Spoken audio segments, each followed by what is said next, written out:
আসসালামু আলাইকুম প্রিয় দর্শক, চলে আসলাম ঝড় বৃষ্টির খবর নিয়ে। আজ এবং আগামীকাল কেমন থাকবে গোটা বাংলাদেশের আবহাওয়া, সেই সাথে জানাবো আগামী 13 তারিখ এবং 14 তারিখ গোটা বাংলাদেশের একাধিক বিভাগীয় জেলায় বৃষ্টির সম্ভাবনা দেখাচ্ছে আবহাওয়ার রাডারগুলো। তো প্রিয় বন্ধুরা, কোন কোন জেলায় হতে পারে এই বৃষ্টি জানাবো বিস্তারিত, এবং সেই সাথে জানাবো বাংলাদেশে আগামী কয়েকদিনের তাপমাত্রা কেমন থাকতে পারে, সেই সাথে গরমের তীব্রতা বেড়ে যেতে পারে গোটা বাংলাদেশে।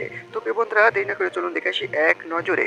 তো প্রিয় বন্ধুরা, এই মুহূর্তে আমরা আবহাওয়ার রাডারে রয়েছি। তো আমরা প্রথমে দেখে নিতে চাই আজ এবং আগামীকাল গোটা বাংলাদেশের আবহাওয়া কেমন থাকতে পারে এবং কোন কোন জেলায় বৃষ্টির সম্ভাবনা দেখাচ্ছে আবহাওয়া রাডারগুলো। তো প্রিয় বন্ধুরা, আজ রাতে কিন্তু গোটা বাংলাদেশের কোনো বিভাগের জেলায় বৃষ্টির কোনো সম্ভাবনা দেখাচ্ছে না। তবে মেঘলা আকাশ থাকতে পারে কিনা সেটা এই মুহূর্তে আমরা দেখে নিতে চাই। তো প্রিয় বন্ধুরা, এই মুহূর্তে আমরা মেঘবাহী মোডে চলে যাচ্ছি। তো প্রিয় বন্ধুরা, আমরা মেঘবাহী মোডে প্রবেশ করেছি, দেখতে পাচ্ছেন। আজ কিন্তু আজ রাতে গোটা বাংলাদেশের কোনো বিভাগের জেলায় কিন্তু মেঘের আনাগোনা দেখা মিলছে না। সেই সাথে আগামীকাল কেমন থাকতে পারে আবহাওয়া, সেটা এই মুহূর্তে আমরা দেখে নিতে চাই। আগামীকাল কিন্তু মেঘলা আকাশ দেখা মিলতে পারে বাংলাদেশের। মেঘলা আকাশ দেখা মিলতে পারে আগামীকাল বাংলাদেশের মতিরাট, ফরিদগঞ্জ, সেনবাগ এবং ফটিকছড়ি উপজেলা, সেই সাথে খাগড়াছড়ি এবং লাখাই, সিলেট সব বিভাগের জেলায় কিন্তু আগামীকাল আংশিক মেঘলা আকাশ দেখা মিলতে পারে। সেই সাথে আগামীকাল সকাল থেকে দুপুরের ভেতরে এমন আংশিক মেঘলা আকাশ দেখা মিললেও বৃষ্টির সম্ভাবনা কোন কোন জেলায় সেটাই মধ্যে আমরা দেখে নিতে চাই। তবে তার আগে দেখতে চাই আগামীকাল দুপুর পর্যন্ত দেখে নিয়েছিলাম।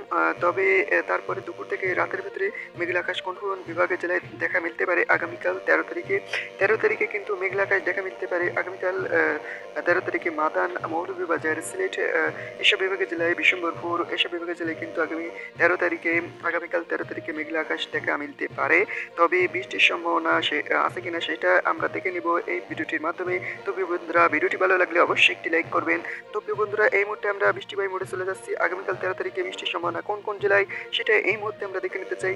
আগামীকাল 13 তারিখে কিন্তু বৃষ্টির সম্ভাবনা, সিটিপোটা ধরনের বৃষ্টির সম্ভাবনা এবং বজ্রপাত হতে পারে কিন্তু বাংলাদেশের কুমিল্লা এবং বরিশাল এবং বরিশাল এবং লাখাই, এই তিন বিভাগের জেলায় কিন্তু আগামীকাল 13 তারিখে কিন্তু বজ্রসহ বৃষ্টিপাতের সম্ভাবনা রয়েছে। তবে ভারী এবং মাঝারি ধরনের বৃষ্টির কোনো সম্ভাবনা নেই। ছিটেফোঁটা ধরনের বৃষ্টিপাত এবং মেঘলা আকাশ, সেই সাথে মেঘের গর্জন এবং বজ্রপাত ঘটতে পারে।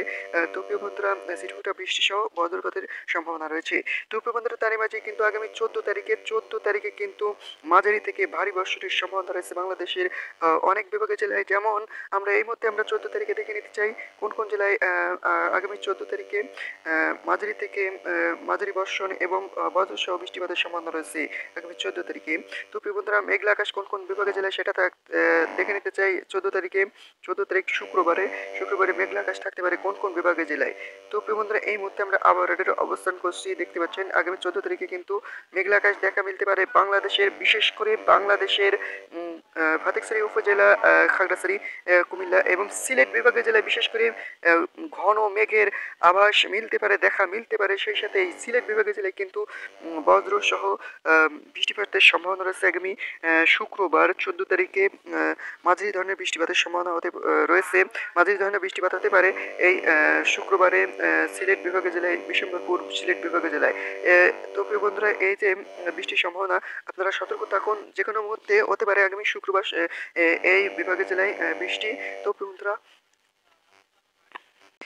এরই মাঝেই কিন্তু আগামী শুক্রবার এবং আগামীকাল গোটা বাংলাদেশের আবহাওয়া, এই কয়েকটি বিভাগ ব্যতীত গোটা বাংলাদেশের আবহাওয়া কিন্তু শুষ্ক এবং রৌদ্র উজ্জ্বল একটি দিন মিলতে পারে। সেই সাথে তাপমাত্রা কিন্তু 36 এবং 35 ডিগ্রি সেলসিয়াস দেখা মিলতে পারে আগামীকাল 13 তারিখ এবং পরশু শুক্রবার 14 তারিখে।